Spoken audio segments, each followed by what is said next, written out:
Mr. President, I would move that SCR 33 be adopted. This is the resolution calling on federal regulators and state regulators to use regulatory forbearance.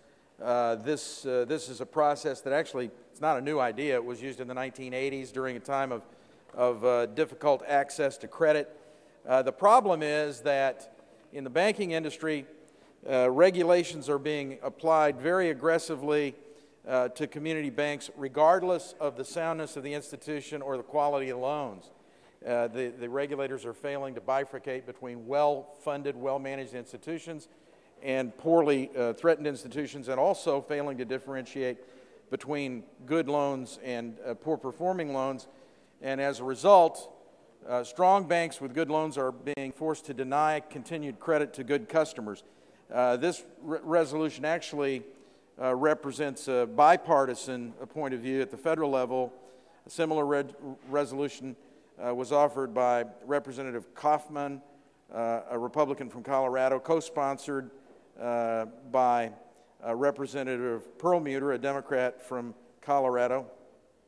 Representative Lukenmeyer from Missouri is a co-sponsor, and also a co-signator to a letter from Representative Barney Frank, Democrat of Massachusetts, Representative Minnick, Democrat from Illinois, and Representative Skelton from Missouri.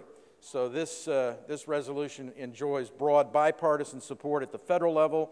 I would expect it would have broad bipartisan support here at the state level as well. And all we're saying to the regulators is when applying regulations to the banking industry, we need to differentiate between sound and unsound institutions and good and bad loans. It's a fairly simple principle. I'd be happy to respond to questions. So we've gotten to a point where a borrower that met all of the conditions for the loan at the time that the loan was taken out has never been late, has never missed a payment, is not expected to miss a payment, but because they're in a geographic area where their real estate values have declined, banks are being now required by the federal government to cut off credit to good performing customers for no reason other than that they're in an area where real estate values have declined.